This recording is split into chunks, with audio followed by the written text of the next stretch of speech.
Hello, troopers. Welcome back to Ask G.A.R. We'll hop right into it today. Got some great questions last week and this week. And if you have a question, as always, post it down below. And if you're new to the channel, please consider leaving a like and subscribing. Eric Rogers asks, are there any Lego sets you are going to get for Christmas from your family or friends? I don't know, Eric. Doesn't that kind of take away the point of Christmas? No, I'm kidding. But I mean, I don't know yet.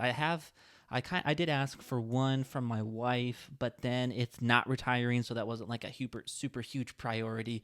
And she does love getting me Legos, but she's done that like every year, so I think she wants to maybe skip this year, which I understand. That's okay. So I don't actually know this year. Stuff I wouldn't mind that are kind of on my list of maybes would be like the Ewing versus Shinhadi Starfighter, but I'll probably pick that one up.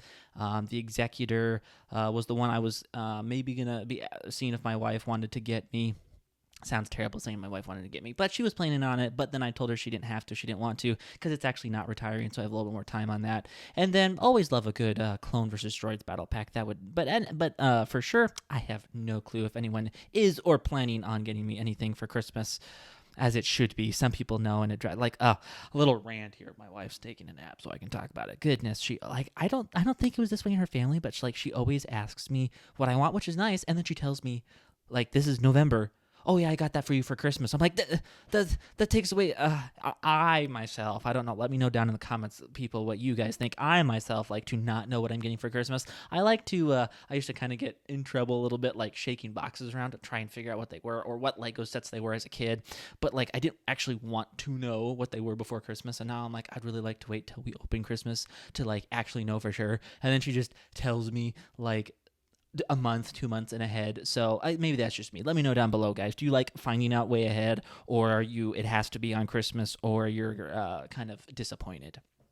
Captain Juice asked another Christmas-related question. What's your favorite Christmas minifigure? Now, I don't really have a lot. I think I just have a few. So probably my favorite one that I have is Christmas Chewbacca. I like that one. I think he's pretty cool. Kind of the white Chewbacca with the red and green bandolier. That's pretty cool. But if I had to pick one that I don't have, I think Santa Django is pretty cool. I think it's a tie between, I think Santa Django is pretty awesome, and then OG Christmas Darth Vader is pretty sweet too, in my opinion. The other ones, a lot of them have been good or okay, but I think those two are some of the better ones. Yoda's up there, but I think those two are probably the better ones, and probably kind of tied for my favorite. Old Man of the Bricks asks, suspending rules of time and space, you wake up this Christmas morning, you are 11 again. What three Lego sets up to and including the present time do you want to see under the tree? That's pretty easy, I think, for me. Going to be the MTT, the 2007, 2006, 2007 MTT, the ATOT and Dropship, and then the UCS Venator. I think those would be, if I could have a dream Christmas of what I wish to wake up to under the tree, it'd probably be those three sets, although they're very expensive. But again, taking all those things into consideration, it would be those three sets. Eric Rogers asks, when do you plan to do your next Whatnot stream? How did your most recent one go? I am hopefully planning on doing it either the soonest would probably be Black Friday. That would be nice. But that just, I mean, going to see family, don't know, that would be a lot of work taking them with me, but I'm not opposed to it if I can get them in. But the bigger thing is getting the funds available and getting those figures in for it. So earliest would be Black Friday. If not, it'll probably be like the following weekend, the first weekend in December.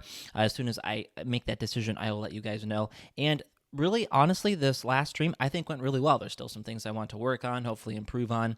One of those hopefully being, Lord willing, he would provide a new place to live at that would have a place for a content, like an office room where I could do a lot of those different, like do videos and have some sets more displayed and do whatnot.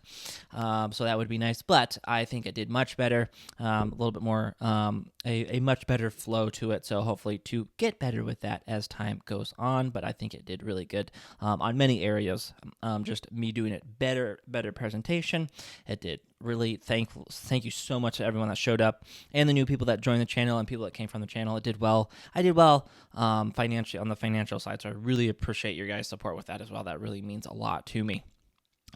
Columbus asked, did you ever go through a Lego Dark period, or Dark Age, excuse me, period where you're no longer interested in Lego, and if so, when and why?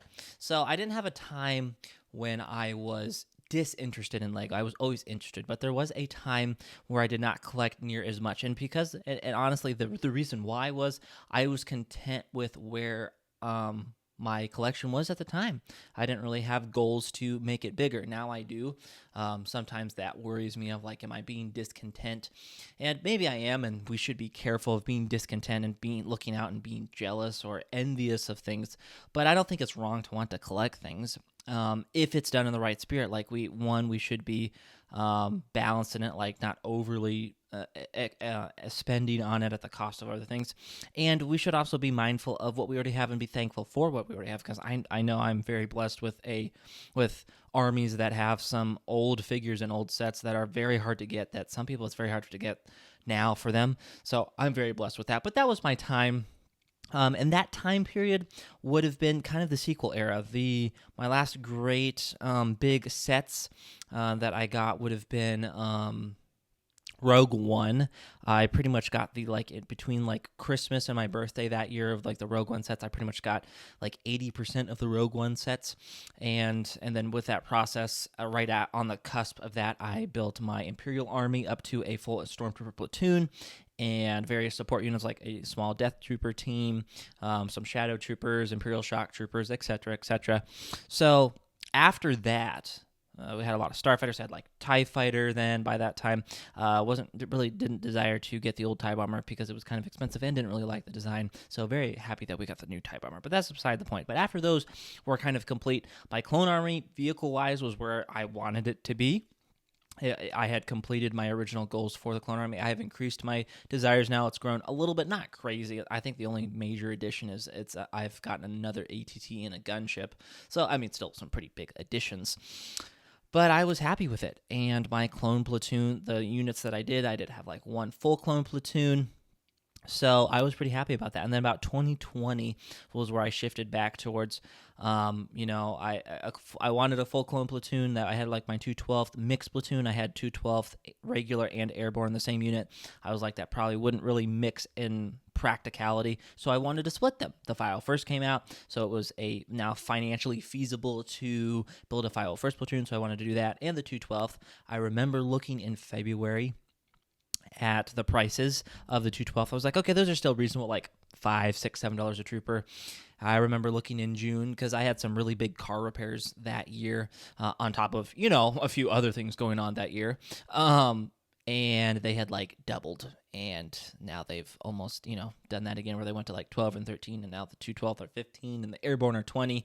So not expensive, as you can see.